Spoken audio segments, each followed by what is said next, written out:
हाय दोस्तों, इस वीडियो में हम आपको बताने वाले हैं कि अगर Realme मोबाइल में WhatsApp स्टेटस का साउंड नहीं आ रहा है या वॉल्यूम अप वाली बटन दबाने पर आ रहा है तो कैसे सही करेंगे। तो इसके लिए मोबाइल के सेटिंग्स में जाना है, फिर थोड़ा नीचे आएंगे तो यहाँ पर ऐप्स का ऑप्शन मिलेगा, इस पर क्लिक करना है। फिर ऊपर ऐप मैनेजमेंट का ऑप्शन मिलेगा, इस पर क्लिक करना है। अब जहाँ पर सभी ऐप रहते हैं उस सेटिंग में आ जाएंगे, यहीं पर आपको भी आना है और अब सबसे नीचे आ जाना है। तो यहाँ पर WhatsApp मिल जाएगा, WhatsApp पर क्लिक कर देना है।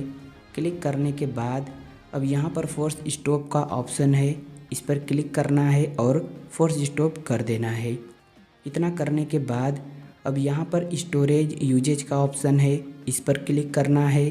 फिर क्लियर कैश का ऑप्शन है, इस पर क्लिक कर देना है।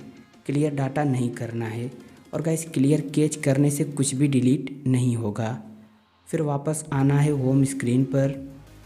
अब आप चाहें तो इस सेटिंग को यहाँ से भी कर सकते हैं। तो देखिए WhatsApp वाले ऐप पर कुछ सेकंड के लिए टच करके रखना है, लॉन्ग प्रेस करना है तो यहाँ पर ऐप इन्फो का ऑप्शन आएगा, इस पर क्लिक करना है तो इस सेटिंग में आ जाएंगे। अब यहाँ से आसानी से फोर्स स्टॉप पर क्लिक करके फोर्स स्टॉप कर सकते हैं, देखिए मैंने कर रखा है। फिर स्टोरेज यूजेज पर क्लिक करके क्लियर कैच भी कर सकते हैं। तो गाइस जैसे ही इतना कर लेंगे अब अपने मोबाइल को एक बार स्विच ऑफ करके स्विच ऑन कर लेना है।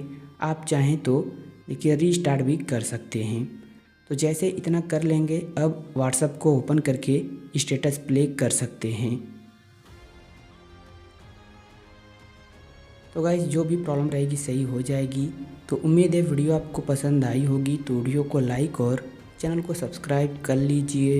एक प्यारा सा कमेंट भी कर दीजिए। Thank you.